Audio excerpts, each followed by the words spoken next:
Mari kita satu di dalam doa. Kami sungguh mengucap syukur kepadamu Allah Bapa di sorga, Allah yang penuh dengan kasih setia dan rahmat-Nya, yang selalu baru setiap hari, yang tak pernah terlambat pertolongannya. Kami bersyukur kalau pagi hari ini kami kembali boleh bersama-sama memuji, menyembah Tuhan, belajar kebenaran firman Tuhan. Sekalipun kami berada di rumah kami masing-masing, kami berada di tempat yang terpisah, tapi Roh-Mu yang kudus mempersatukan kami di dalam roh dan kebenaran untuk memuji dan menyembah Engkau, Allah yang hidup, yang tidak dibatasi oleh ruang dan waktu. Kami bersyukur untuk kesempatan ini Tuhan, karena itu maka kami mau gunakan untuk kami sungguh-sungguh mendengar tuntunan-Mu dalam hidup kami. Urapi hamba-Mu Tuhan, urapi kami semua di dalam nama Tuhan Yesus. Haleluya. Amin. Shalom, selamat pagi Bapak Ibu yang dikasihi oleh Tuhan. Apa kabar? Puji Tuhan. Kalau hari ini adalah minggu ke-13 di mana kita beribadah secara terpisah di tempat kita masing-masing. Namun bukan menjadi halangan bagi kita bersama-sama untuk bersekutu, memuji dan menyembah Tuhan walaupun kita dipisahi oleh ruang dan tempat. Bapak Ibu yang dikasihi oleh Tuhan, hari ini kita akan sama-sama belajar kebenaran firman Tuhan yang terambil di dalam Yohanes pasal 15 ayat yang ke-8. Mari kita sama-sama membuka Alkitab kita di dalam Yohanes pasal 15 ayat yang ke-8. Demikian firman Tuhan, dalam hal inilah Bapakku dipermuliakan, yaitu jika kamu berbuah banyak, dan dengan demikian kamu adalah murid-muridku. Sekali lagi saya akan membaca untuk kita, dalam hal inilah Bapakku dipermuliakan, yaitu jika kamu berbuah banyak, dan dengan demikian kamu adalah murid-muridku. Berbahagialah orang yang membaca firman Tuhan, merenungkannya dalam hati, serta melakukannya. Hari ini tema firman Tuhan kita adalah buah seorang murid Yesus. Kita tahu sebagai orang percaya kita harus menjadi seorang murid. Sebagai seorang murid Yesus, sebagai murid di akhir zaman ini, maka ada standar atau ada kualitas yang dikehendaki oleh Yesus sang guru kita. Dalam bacaan kita dikatakan dalam hal inilah, artinya ada dalam hal tertentu identitas kita sebagai murid-murid Tuhan akan terlihat. Dalam berbagai terjemahan saya akan coba bacakan untuk kita bisa melihat perbandingannya. Di dalam bacaan dalam Alkitab bahasa Indonesia sehari-hari dikatakan, kalau kalian berbuah banyak, Bapakku diagungkan, dan dengan demikian kalian betul-betul menjadi pengikutku.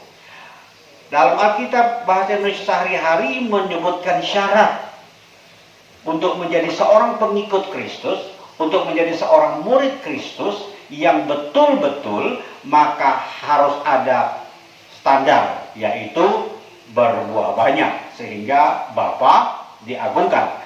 Dalam Alkitab Indonesia terjemahan lama dikatakan begini, dalam hal inilah Bapakku dipermuliakan, yaitu kalau kamu berbuah lebat serta menjadi murid-murid aku. Jadi sekali lagi kita melihat ada suatu syarat yang ditentukan oleh Yesus dalam pernyataan ini, bahwa kalau atau jika salah satu syarat terpenuhi, maka mereka akan masuk dalam kualifikasi. Di dalam Alkitab Nets New English Translation dikatakan, my Father is honored by this, that you bear much fruit and show that you are my disciple. Jadi sekali lagi dikatakan syarat agar Bapa dipermuliakan dan menunjukkan kita identitas kita sebagai murid apabila kita berbuah banyak.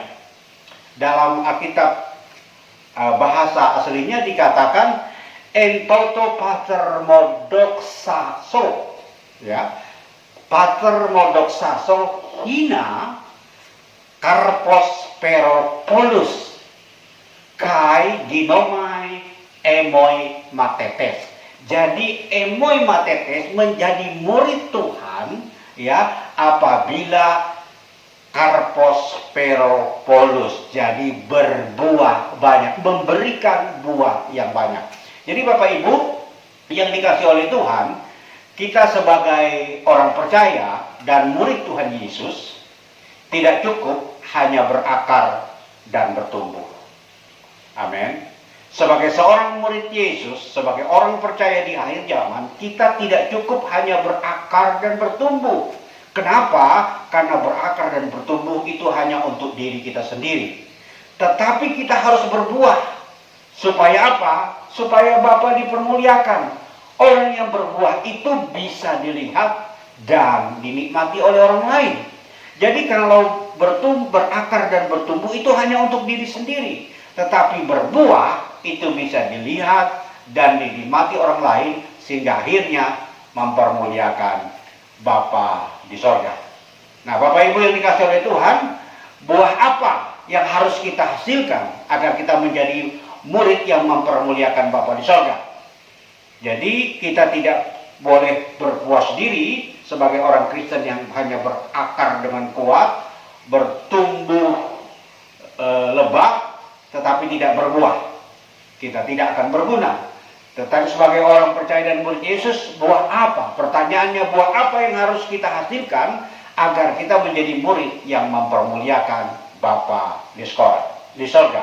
Nah, kita akan mempelajari beberapa buah yang harus diproduksi kita sebagai seorang murid Yesus. Amin Bapak Ibu. Siap untuk kita belajar bersama-sama hari ini. Buah apa saja yang wajib dan harus dihasilkan sebagai seorang murid Kristus. Yang pertama, sebagai seorang murid Kristus kita harus menghasilkan buah pertobatan. Amin. Buah yang pertama yang harus dihasilkan oleh seorang murid Kristus adalah buah pertobatan. Di dalam Matius pasal 3 ayat 8 dan Lukas pasal 3 ayat 8 mengatakan hal yang sama. Demikian firman Tuhan di dalam Matius pasal 3 ayat yang ke-8. Jadi hasilkanlah buah yang sesuai dengan pertobatan. Ayat 10. Kapak sudah tersedia pada akar pohon, dan setiap pohon yang tidak menghasilkan buah yang baik pasti ditebang dan dibuang ke dalam api. Nah Bapak Ibu, Yohanes Pembaptis ketika dia memulai pelayanannya sebagai orang yang mempersiapkan jalan bagi Kristus, maka dia berseru tentang pertobatan. Yohanes berseru di Yerusalem, di Yudea, di tempat-tempat yang ada di Israel dengan seruan utama, yaitu pertobatan. Hasilkanlah buah pertobatan. Kapak sudah tersedia di akar pohon. Setiap buah pohon yang tidak berbuah akan ditebang. Jadi sebagai murid Tuhan, maka kita harus menghasilkan buah pertobatan. Apa buah pertobatan? Yaitu buah perubahan hidup.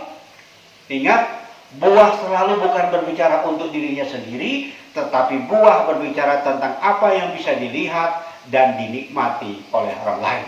Seorang yang sudah bertobat, pertobatannya harus bisa dilihat oleh orang lain. Seorang yang sudah bertobat meninggalkan dosa, maka terjadi perubahan hidup yang bisa dilihat oleh orang lain.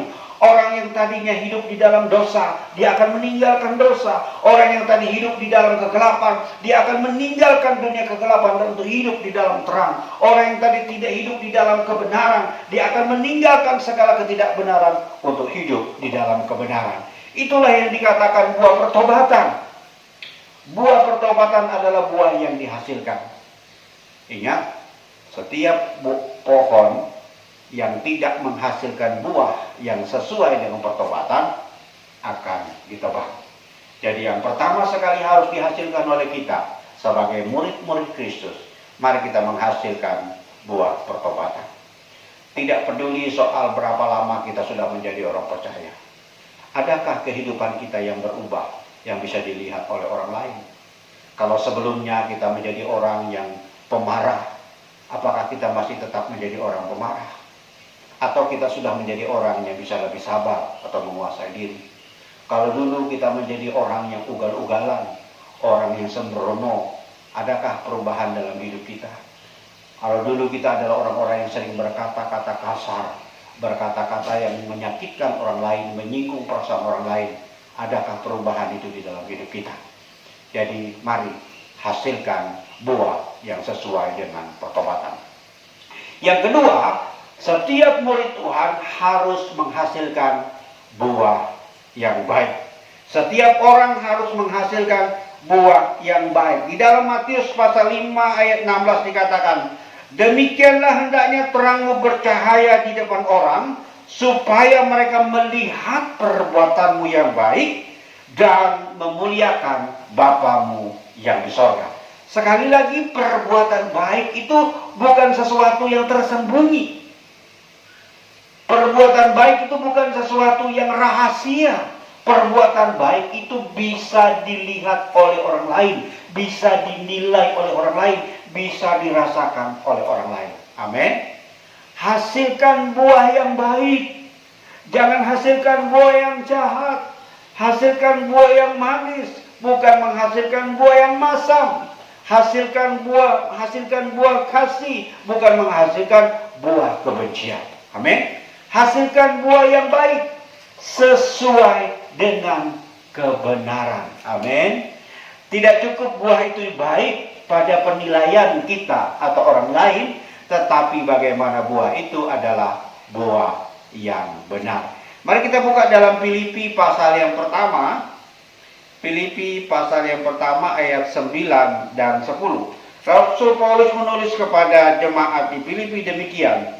Dan inilah doaku, semoga kasihmu makin melimpah dalam pengetahuan yang benar dan dalam segala macam pengertian, sehingga kamu dapat memilih apa yang baik, supaya kamu suci dan tak bercacat menjelang hari Kristus, penuh dengan buah kebenaran yang dikerjakan oleh Yesus Kristus untuk memuliakan dan memuji. Buah yang kedua yang harus diproduksi atau dihasilkan oleh murid Yesus adalah buah yang baik sesuai dengan kebenaran. Amin. Mari hasilkan buah yang kebenaran. Standar kebenaran kita bukan kebenaran yang dikatakan oleh dunia, tetapi apa yang menjadi kebenaran dikatakan oleh firman Allah.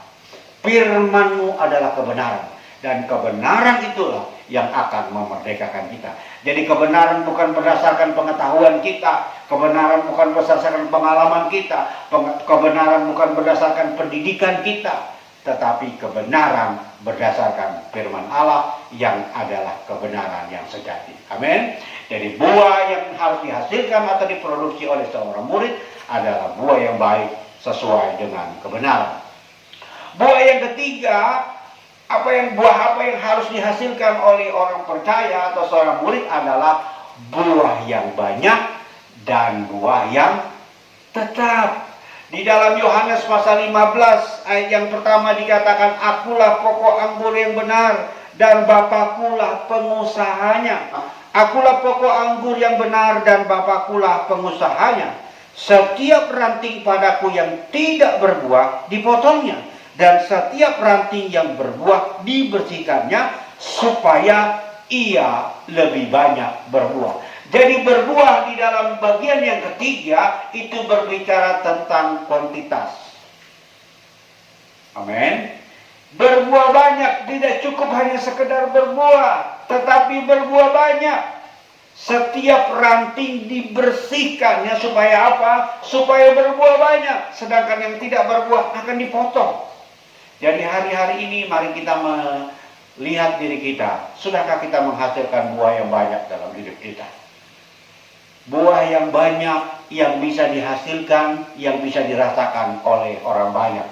Yang berikutnya, buah yang banyak itu berbicara tentang kuantitas. Dan yang kedua, buah kita harus tetap. Di dalam Yohanes pasal 15 ayat yang ke-16, Tuhan Yesus berkata, bukan kamu yang memilih aku, tetapi akulah yang memilih kamu. Dan aku telah menetapkan kamu supaya kamu pergi dan menghasilkan buah, dan buahmu itu tetap, supaya apa yang kepada Bapa dalam namaku diberikannya kepadamu. Jadi Tuhan memilih kita dan menetapkan kita supaya kita pergi dan menghasilkan buah yang tetap. Kalau buah yang banyak itu berbicara tentang kuantitas, buah yang tetap itu berbicara kontinuitas. Amin. Jadi kita tidak boleh berhenti berbuah, tetapi berbuah terus-menerus. Berbuah sepanjang hidup kita. Jangan berbuahnya hanya di awal saja, jangan berbuahnya hanya di pertengahan saja, atau hanya di waktu tertentu, tetapi biarlah buah kita dihasilkan di setiap waktu. Amin.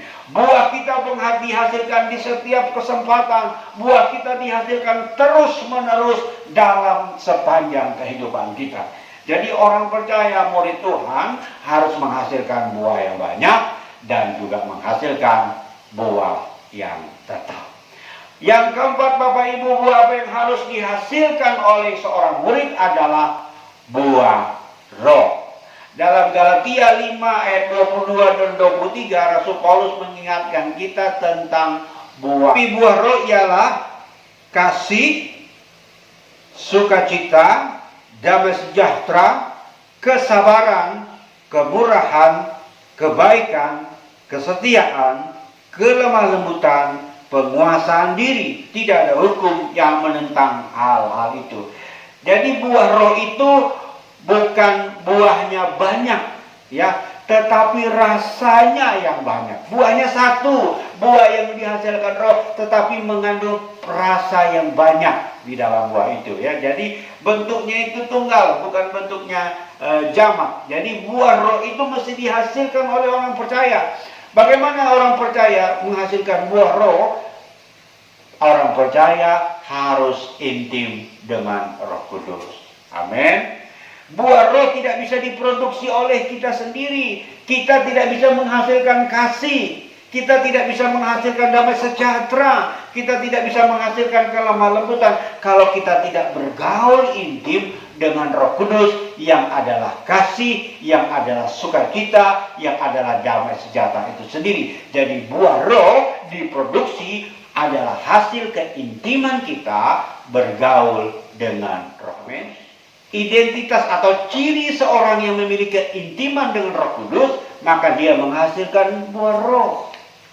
Dengan kata lain, buah roh itu muncul dalam kehidupan seseorang apabila dia memiliki keintiman dengan Roh Kudus. Ingat, ketika Tuhan Yesus naik ke sorga, dia mengatakan bahwa aku akan memberikan kepadamu, aku akan mengirimkan kepadamu penolong yang lain, Parakletos Halos. Dialah yang dijanjikan oleh Bapa, yaitu Roh Kudus yang berdiam di dalam diri kita. Ketika Roh Kudus berdiam di dalam diri kita, dialah yang memampukan kita untuk menghasilkan buah roh yang bisa dinikmati oleh orang lain. Amin. Suami kita harus bisa menikmati buah roh yang dihasilkan kita. Amin. Istri kita harus bisa menikmati buah roh yang dihasilkan kita. Anak-anak kita atau orang tua kita, tetangga kita, saudara-saudara kita, semua orang-orang yang di sekeliling kita adalah orang-orang yang pertama yang bisa merasakan, menikmati buah roh yang dihasilkan akibat keintiman kita dengan Roh Kudus. Hari-hari ini mari pakai waktu kita untuk berada di dalam hadirat Tuhan, intim dengan Tuhan, dan intim di dalam persekutuan dengan Roh Kudus, maka kita akan memproduksi buah roh dalam kehidupan kita. Ingat, buah roh itu tidak bisa dihasilkan dari diri kita sendiri. Seperti Yesus katakan dalam Yohanes pasal 15 tadi, kamu tidak akan bisa berbuah, ranting tidak akan bisa berbuah kalau dari dirinya sendiri. Sebab di luar aku, kamu tidak dapat berbuat apa-apa. Dan yang berikutnya Bapak Ibu, yang kelima, buah yang harus diproduksi dan dihasilkan seorang murid adalah buah jiwa-jiwa. Yang setuju katakan amin. Buah jiwa-jiwa. Seorang murid harus menghasilkan murid. Amin. Yesus mengatakan, pergilah, jadikanlah semua bangsa muridku dan baptislah mereka di dalam nama Bapa, Anak, dan Roh Kudus, dan ajarlah mereka melakukan segala sesuatu yang telah kuperintahkan kepadamu, dan ketahuilah aku menyertai kamu senantiasa sampai kepada akhir zaman. Penyertaan Roh Kudus kepada kita sampai kepada akhir zaman adalah ketika kita pergi untuk menghadirkan jiwa-jiwa bagi kerajaan sorga. Amin. Maka buah yang wajib dihasilkan oleh seorang murid adalah buah jiwa-jiwa. Berapa banyak jiwa yang sudah kita bawa kepada Tuhan? Berapa banyak jiwa-jiwa yang sudah kita gumuli, kita bawa di dalam doa-doa kita? Berapa banyak jiwa-jiwa yang sudah kita sampaikan kabar keselamatan? Berapa banyak orang yang kita sudah sampaikan kabar kasih Tuhan kepadanya? Itulah jiwa-jiwa yang harus kita bawa kepada Tuhan. Itulah jiwa-jiwa yang Tuhan taruh dalam hati kita untuk dibawa kepada kerajaan Allah. Ingat, menjadi apa? Murid Tuhan. Bukan menjadi murid kita, bukan menjadi anggota gereja kita, tapi mereka menjadi murid Kristus, murid Tuhan Yesus untuk kerajaan sorga. Jadi Bapak Ibu, inilah kesempatan kita untuk melaksanakan amanat agung, untuk menghasilkan buah yang kelima, yaitu buah jiwa-jiwa sebagai murid Tuhan. Nah Bapak Ibu, apa yang menjadi refleksi dan aplikasi bagi kita hari ini? Yang pertama, mari Bapak Ibu kita jangan mudah puas menjadi orang Kristen yang hanya berakar dan bertumbuh. Halo, sekali lagi, jangan mudah puas menjadi orang Kristen yang berakar. Kokoh dalam iman itu baik. Kokoh dalam apa yang kita percaya, kita yakinin itu baik. Tetapi tidak cukup sampai di situ. Jangan bangga dengan pertumbuhan kita yang kita rasakan bahwa kita sudah ada kemajuan dari waktu ke waktu. Baik. Tetapi ingat, pohon yang besar dan daun lebat, kalau tidak berbuah, tidak ada gunanya. Tuhan Yesus pernah berjalan bersama-sama dengan murid-muridnya, lalu dia menemukan sebuah pohon ara yang berdaun sangat lebat, lalu dia mencari buahnya di pohon ara itu. Waktu itu Yesus dan murid-muridnya mungkin merasa lapar, sehingga mereka ingin mendapatkan atau ingin memakan buah dari pohon ara itu. Tetapi waktu Yesus tidak menemukannya, lalu Yesus mengutuk pohon itu. Keesokan harinya apa yang terjadi? Pohon ara itu menjadi kering. Dan murid-murid ingat apa yang dikatakan Tuhan Yesus. Jadi Bapak Ibu, jangan bangga dengan pohonnya yang kuat, jangan bangga dengan daunnya yang hijau, daunnya yang lebat, daunnya yang ribut, tetapi tidak menghasilkan buah. Jangan bangga dengan pertumbuhan rohani kita yang kuat hanya untuk diri kita sendiri kalau kita tidak bermanfaat bagi orang lain. Seharusnya kita menjadi orang yang berguna dengan berbuah. Kalau kita tidak berbuah, kita membazir. Tuhan pernah menceritakan sebuah ilustrasi, ada seorang yang memiliki pohon yang hidup di kebun anggurnya. Dia pohon lain, pohon ara yang hidup di kebun anggur. Dibiarkan, dipelihara bersama-sama dengan pohon anggur. Tetapi pohon itu tidak menghasilkan buah. Lalu Tuhan berkata, untuk apa dia hidup di sini? Tebang saja. Lalu tukang kebun itu berkata, izinkanlah aku memeliharanya, mencangkul lagi, membereskannya. Mudah-mudahan dia berbuah. Kalau dia tetap tidak berbuah, kita tebang saja. Artinya, Tuhan ingin kita menjadi orang yang produktif. Tuhan ingin kita menjadi orang yang menghasilkan. Tuhan ingin kita menjadi orang yang berguna, orang yang bermanfaat bagi orang lain. Kalau hidup kita tidak berguna, kalau hidup kita tidak bermanfaat bagi orang lain, maka hidup kita menjadilah kehidupan yang sia-sia. Berikutnya Bapak Ibu, apa refleksi yang bisa kita pelajari? Ingat, tujuan hidup seorang murid adalah memuliakan Bapa di sorga. Cek kembali prioritas hidup kita. Apakah hidup kita hanya untuk pencapaian di dunia ini? Apakah hidup kita hanya untuk memenuhi kebutuhan hidup kita? Apakah hidup kita hanya untuk memenuhi apa yang menjadi impian, cita-cita, dan alasan kita? Tapi biarlah kita memiliki tujuan hidup kita untuk memuliakan Bapa di sorga. Bagaimana kita bisa mengukur kehidupan kita memuliakan Bapa di sorga? Ketika kita berbuah. Dengan buah yang dihasilkan dalam kehidupan kita, maka Bapa di sorga dipermuliakan. Kita mesti menghasilkan buah untuk mempermuliakan Bapa di sorga. Ingat, buah yang dihasilkan seorang murid Kristus bukan untuk dirinya sendiri. Buah yang dihasilkan dalam hidup kita bukan agar nama kita disanjung, bukan agar nama kita dipuji, bukan untuk promosi diri kita, bukan untuk membuat kita gagah, untuk mempamerkan diri kita, tetapi untuk kemuliaan Allah. Mari setiap kita memiliki tujuan agar hidup kita memuliakan Bapa di sorga. Berikutnya Bapak Ibu, seorang berkristus harus menunjukkan buah dimulai dengan buah pertobatan. Yang setuju katakan amin. Kita tidak akan bisa menghasilkan buah yang lain yang bisa dinikmati orang lain sebelum kita menghasilkan buah yang sesuai dengan pertobatan. Ada kehidupan yang berubah, ada kehidupan yang bisa dilihat dan dirasakan oleh orang lain. Jadi mari Bapak Ibu, tanggalkan segala kehidupan lama kita, hasilkan kehidupan yang baru, karena kita adalah ciptaan baru di dalam Tuhan, maka hasilkan buah-buah yang sesuai dengan pertobatan kita.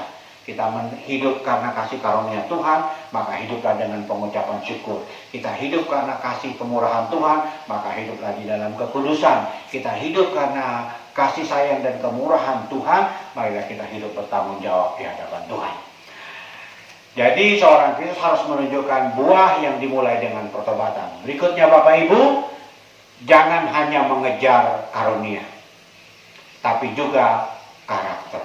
Ya, banyak orang Kristen terlalu menggagungkan karunia, sehingga berupaya mengejar karunia, tetapi tidak ada keseimbangan dengan karakter. Ingat, karunia bisa membawa kita ke puncak, tetapi karakterlah yang membuat kita tetap bertahan.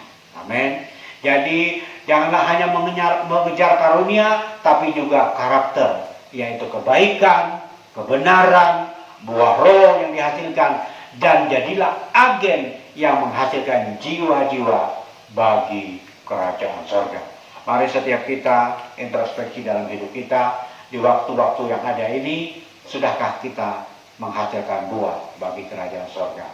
Sudahkah kita menghasilkan buah yang sesuai dengan pertobatan? Sudahkah kita menghasilkan buah yang baik, yang sesuai dengan kebenaran? Sudahkah kita menghasilkan buah-buah roh dalam hidup kita? Sudahkah kita menghasilkan buah jiwa bagi kerajaan Allah? Satu ayat penutup bagi kita di dalam Yohanes pasal 15 ayat 4 sampai dengan 5. Yohanes pasal 15 ayat 4 sampai dengan 5. Tinggallah di dalam aku dan aku di dalam kamu. Sama seperti ranting tidak dapat berbuah dari dirinya sendiri kalau ia tidak tinggal pada pokok anggur. Demikian juga kamu tidak berbuah jikalau kamu tidak tinggal di dalam aku. Akulah pokok anggur dan kamulah ranting-rantingnya. Barang siapa tinggal di dalam aku dan aku di dalam dia, ia berbuah banyak. Sebab di luar aku, kamu tidak dapat berbuat apa-apa. Inilah perkataan Tuhan Yesus yang harus kita camkan baik-baik. Jangan pernah bisa bermimpi untuk berbuah kalau kita tidak tinggal di dalam Kristus. Tinggallah di dalam Kristus, melekatlah dengan Kristus, intimlah dengan Roh Kudus, maka buah-buah akan dihasilkan dalam hidup kita. Mari kita berdoa. Bapa, kami mengucap syukur untuk kebenaran-Mu yang kami terima hari ini. Biarlah firman-Mu yang sederhana ini boleh menguatkan dan meneguhkan kami, boleh merefleksikan diri kami, untuk kami bercermin. Sudahkah sebagai murid Tuhan, sudahkah kami sebagai orang percaya menghasilkan buah dalam hidup kami? Sudahkah hidup kami berubah lewat pertobatan kami? Sudahkah kami menghasilkan buah yang baik? Sudahkah kami menghasilkan buah yang banyak? Sudahkah kami menghasilkan buah yang tetap terus menerus dalam hidup kami? Mampukan kami dan tolong kami ya Tuhan. Kami tidak akan pernah bisa berbuat apa-apa di luar Engkau. Biar Allah Roh Kudus menolong kami, memberikan kami kekuatan, memberikan kami kemampuan, agar kami terus menghasilkan buah dan nama Tuhan dipermuliakan. Kami mengucap syukur dan menyambut firman-Mu di dalam nama Tuhan Yesus. Haleluya. Amin. Kita akhiri ibadah kita. Kami mengucap syukur kepadamu Allah Bapa di sorga yang telah memimpin seluruh rangkaian ibadah kami hari ini. Biarlah apa yang kami kerjakan, doa, pujian, penyembahan, dan persembahan kami boleh berkenan dan menjadi persembahan yang harum, yang menyenangkan hati Tuhan. Kau memberkati hamba-hambamu yang sudah terlibat dalam pelayanan sepanjang hari ini. Kembalikan kekuatan baru dan pengurapan baru. Berikan sukacita dan damai sejahtera di dalam hati kami, untuk kami terus berkobar-kobar melayani Tuhan. Terima kasih Bapa di sorga. Kami juga berdoa untuk umat-Mu Tuhan dalam setiap pergumulan mereka. Apa yang menjadi pergumulan umat-Mu hari-hari ini, biarlah Allah Engkau menolong mereka. Mereka yang sedang sakit, Tuhan, ulurkan tangan-Mu menjamah untuk memberikan kesembuhan. Mereka yang lemah, Tuhan, kuatkan dan teguhkan mereka. Mereka yang sedang dalam kesusahan, biarlah penghiburan dari Allah Roh Kudus menjadi bagian mereka. Mereka yang sedang dalam kebutuhan-kebutuhan, dalam pergumulan, Tuhan akan menyediakan dan menjawab pergumulan mereka tepat pada waktunya sesuai dengan kehendak Tuhan. Terima kasih Bapa. Kami juga berdoa untuk umat-Mu dalam segala pekerjaan mereka, dalam usaha mereka, dalam rumah tangga, dalam pendidikan, dalam pertumbuhan anak-anak mereka, di dalam pergaulan, di dalam apa saja. Biarlah Tuhan menghindarkan mereka dari segala malapetaka, bencana, dan bahaya, menjauhkan mereka dari segala godaan cobaan, tetapi mereka terlindungi secara sempurna di dalam kuasa darah Yesus yang sempurna. Tuhan, kami juga berdoa untuk bangsa kami Indonesia. Biarlah Tuhan berkenan mengarahkan mata pandangan-Mu kepada bangsa kami, agar pemulihan boleh terjadi di bangsa kami.